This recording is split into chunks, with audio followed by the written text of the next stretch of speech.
Hello, welcome to this presentation. This is Dr. G. Narenthiran. This is an intriguing presentation.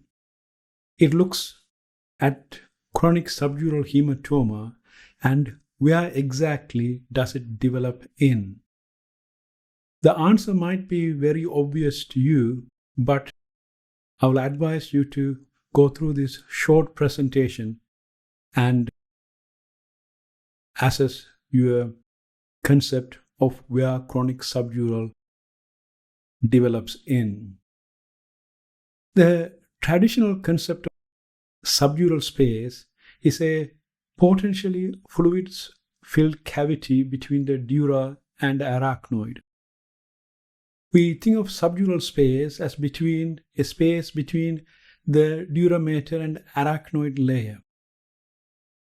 No space could be completely empty, so we presume that there will be a little amount of fluid in this anatomical layer.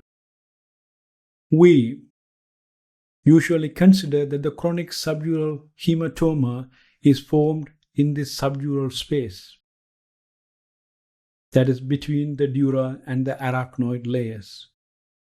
The question is this true? Many anatomists proposed an alternative theory. The renowned anatomist Dr. Dwayne E. Haynes from University of Mississippi tried to educate neurosurgeons on this alternative theory, which I will take you through during the rest of this talk. We all agree that dura has two layers: the periosteal layer just under the skull and the meningeal layer, that is the inner layer of the dura. We know this because when we open the dura, while we operate for chronic subdural, you will remember that you make a score in the outer layer of the dura, which is the periosteal layer. Then you use a hook to pull it up, and then you make an opening of the inner layer of the dura. And most of you, I hope, will also agree that the arachnoid layer has two layers. The outer layer is called the arachnoid border cell layer, and the inner layer is the trabecular arachnoid, which also extends across the subarachnoid space to the pia. So, in this schematic diagram, you can see the skull, then the two layers of the dura mater, the periosteal dura and the meningeal dura, and then you can see the arachnoid cell, border cells layer, and the trabecular arachnoid. What the anatomists had found in their studies of histology, electron microscopy, is that there is another distinct tissue layer between the dura and the arachnoid, and they call it the dural border cell layer. This is an electron microscope of the dura. It is this DBC, the dural border cell layer, is between the dura proper and the arachnoid proper. And this dural border cell layer has flattened cells with sinuous processes, extracellular amorphous material, and occasional junctions between the cells. So this is again an illustration from the paper by Dr. Haynes. Here you see the skull. You see the skull here, then the dura mater.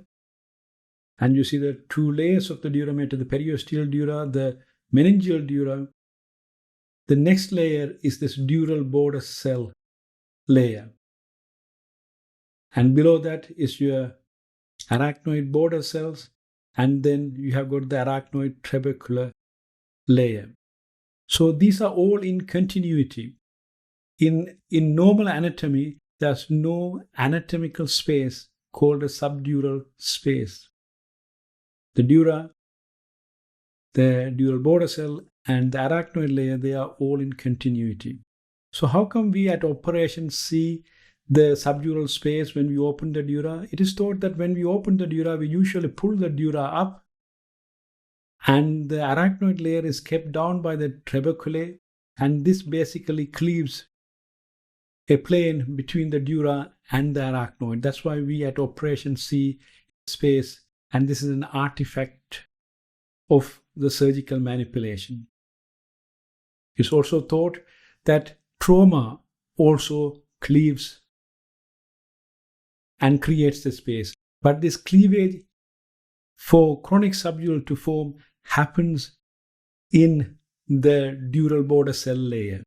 On microscopy and electron microscopy, it has been seen that the dural border cell layers get cleaved and the outer cleave layer is attached to the dura and the inner cleave layer is attached to the arachnoid.